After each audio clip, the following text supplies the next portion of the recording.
وہ بندہ تو فرحت و انبساط میں مبتلا ہوگا جس کو شہر مدینہ کی زیارت کرنی ہے، میرے آقا صلی اللہ تعالیٰ علیہ وسلم کے ہاتھوں سے آب کوثر پینا ہے۔ ہم میں سے کون اس بات کا متمنی نہیں ہے؟ کون یہ تمنا نہیں رکھتا ہے؟ سچ بتاؤ کہ ابھی ہماری آنکھیں بند ہو جائیں تو ہم تاج الشریعہ کے پاس پہنچ جائیں۔ کون یہ تمنا نہیں رکھتا؟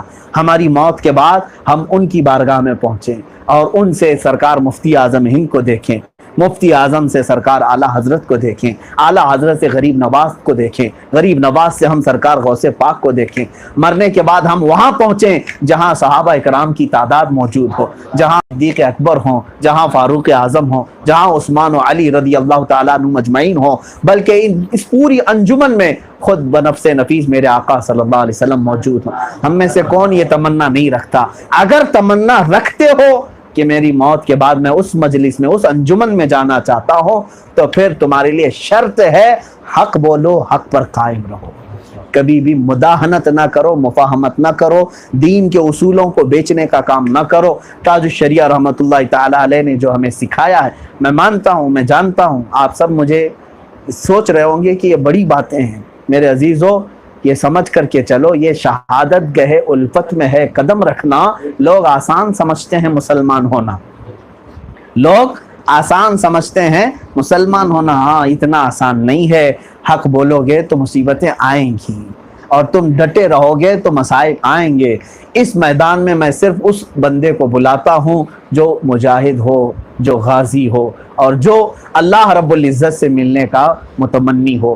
ہمارا تاج الشریعہ رحمۃ اللہ تعالیٰ علیہ جیسا کوئی قائد نظر نہیں آتا جو حق بولے اور ڈٹے رہے اس حق پر، موت تک بھی۔ جس فتوے کو آپ نے دے دیا ہے اس سے آپ نے ذرا برابر بھی سر منہ ہٹنے کا کبھی ارادہ نہیں فرمایا۔ جس چیز کو آپ نے ناجائز کا، پوری زندگی بھر اسی پر عمل کرتے رہے۔ بہت ساری باتیں ہیں عزیزان گرامی وقار، سرکار سیدی تاج الشریعہ رحمۃ اللہ تعالیٰ علیہ کے نقش قدم پر مولا ہم سب کو چلائے۔ ان کے دین، ان کے تقوی، ان کی طہارت، ان کی نمازوں کی پابندی، ان کی حق گوئی، ان کی شجاعت، ان کی بہادری، ان کے تمام تر اوصاف حمیدہ کی چند جھلکیں ہم مولا تعالی ہماری زندگیوں میں عطا فرمائے۔ اس پیر کامل کا صدقہ مولا دنیا میں بھی ہمیں سرخرو رکھے اور آخرت میں بھی سرخرو رکھے۔ مولا ظالموں کے ظلم سے ہم سب کی حفاظت فرمائے۔ کریم خدا، اگر ہم گناہوں میں ملوث ہو چکے ہیں تو مولا تاج الشریعہ رحمۃ اللہ تعالیٰ علیہ کے دامن کا واسطہ ہم سب کو گناہوں سے آزاد فرما۔ مولا ہمارے دلوں میں ایمان راسخ فرما، ہماری نگاہوں میں ایمان راسخ فرما۔ اے قدیر و جبار خدا، مرکز اہل سنت بریلی شریف کو تابندہ اور ہم سب کے لیے ہمیشہ جگمگاتا رکھ۔ مولا دین و سنیت کے اس عظیم مرکز کو نظر بد سے محفوظ فرما۔ اے قدیر و جبار خدا، ظالموں کے ظلم کے پنجوں سے مرکز اہل سنت کی حفاظت فرما۔ تاج الشریعہ کے خانوادے کو، آپ کی نسل کو صبح قیامت تک قائم و دائم رکھ۔ حضور قائد ملت سیدی اسجد میاں صاحب قبلہ ادام اللہ اقبالہ کو ان کے اقبال میں خوب بلندیاں عطا فرما۔ تاج الشریعہ کے مسلک، موقف، ان کے مشن کو آخری زندگی تک وہ چلاتے رہیں۔ مولا غیب سے تو ان کے بازوؤں میں حفاظت عطا فرما۔ اے رب قدیر، ہم سب نادان بچوں کو، ہم جیسے نکموں کو مولا تو غیب سے رہنمائی پیدا فرما۔ مولا کریم، ان فتنوں کے دور میں ہم سب کو مولا بے سر و سامان نہ چھوڑ۔ اے قدیر و جبار خدا، ہمارا کوئی قائد نصیب فرما۔ وصلی اللہ تعالی علی خیر خلق محمد وآلہ واصحابہ اجمعین، وآخر دعوانا الحمد للہ رب العالمین۔ السلام علیکم۔